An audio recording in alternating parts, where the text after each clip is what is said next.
We'll start with the first-time nominees, and this list is very impressive, beginning with Sam R. DJ, a guy that you watched race a lot. Yeah, watched race, raced against, and learned a lot from through the years.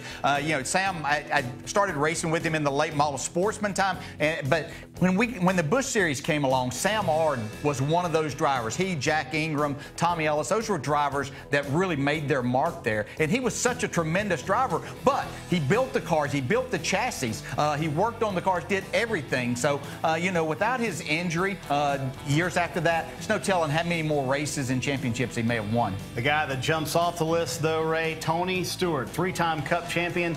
Any question he's a first-time Hall of Famer? No, not with all that Tony's done. There's 3 championships, and he has been a focal point of our good and bad, for a long time. Good and bad. Yeah. No question. Yeah. So for you, any question that Tony gets in this first time? No question. I mean, it shouldn't even be. When somebody sees his name there, they have to check that off. I don't know exactly how the process goes in that room there. Have never been privy to that. But Tony Stewart has done everything that you would expect someone that's going to be nominated for a Hall of Fame induction.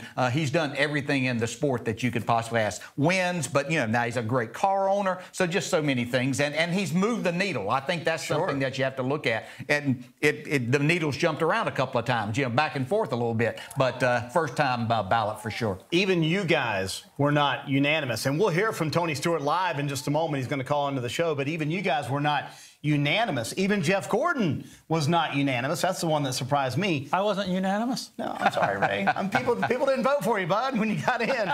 But is Tony Stewart the first guy who is unanimous? Should be. You know, again, I don't know why when you look at that list and say all of the things that he's done, to me, puts him #1. I don't know why he wouldn't be unanimous. I don't know why Jeff Gordon wasn't unanimous. I think it was, there was one vote, if I'm not mistaken. One vote, and I said that they should revoke his whoever that was. Yeah, his opportunity to vote anymore, because there's no reason not to vote for Jeff Gordon in that. And I think the same with Tony Stewart here. There are certainly some fantastic names on here with Neil Bonnet, Marvin Panch, Jim Pascal, and Red Vote, who I know you want to talk about in a second. But you talked about Sam Ard a moment ago. I think it goes back to kind of your upbringing, who you see around you in racing.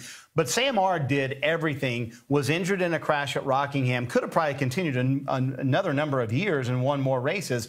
To me, I think Sam Ard deserves to be in the Hall of Fame, because when that 00 car showed up at the racetrack, and you lived it, that thing was hard to beat. Hard to beat, and he was so good. You know, he was a short track racer, and then, you know, that's where he honed his skills. But when the Busch Series came along, you know, that took us to Charlotte and Daytona and a lot of other racetracks. And Sam showed his skills were good enough to be that too, and winning championships. And you knew every time that he was going to be there that he was going to be a factor in the race. And again, you talk about all the things that he did. I mean, he literally built the chassis. I bought a couple of chassis from him, and you know, just trying to keep up with him. But he's exactly what the Hall of Fame is about.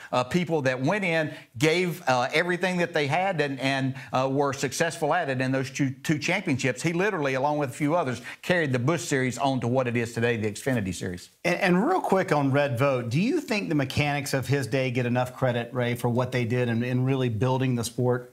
You know, I don't think that all of them do, but I think if Red Vote goes in, or when he goes in, that will help those guys along. You look at him and say, there's a guy in Atlanta, Raymond Parks, who went in, one of the most famous car owners that helped start NASCAR. A guy like Red Vote had a garage that he could make those flathead Fords run. And they were running some races other than maybe the NASCAR stuff with the police, but he was the guy to see, and everybody went to him, and he built fast race cars. And I think you got to look at him and say, he may have been the first. If Raymond Park was the first real NASCAR owner, he may have been the first real NASCAR crew chief. Interesting. Well, of course, there are 20 nominees, so that means there are 14 carryovers from last year's ballot. Here are those names, and certainly all of these jump out. Joe Gibbs, Harry Gann. I mean, DJ, you made a great point a moment ago.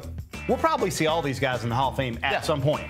Eventually, it's going to happen with that. But the name that just stands out there as a driver is Buddy Baker. You talk about going fast. That's what the sport's about, going as fast as you possibly can. Buddy Baker set records and everything he did. And anywhere that the cars were going to go extremely fast on the edge, Buddy Baker was a man to beat.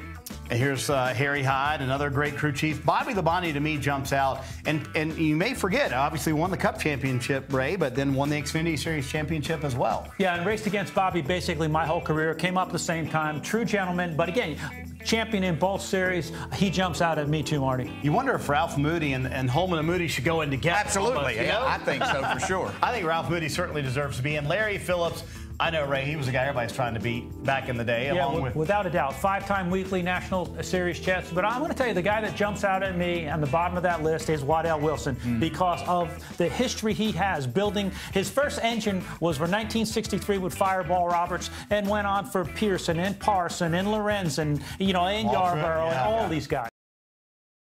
Hey, NASCAR fans. Thanks for checking out the NBC Sports YouTube channel. Make sure you hit subscribe below for the latest NASCAR news, race highlights, and digital exclusives. Thanks for watching.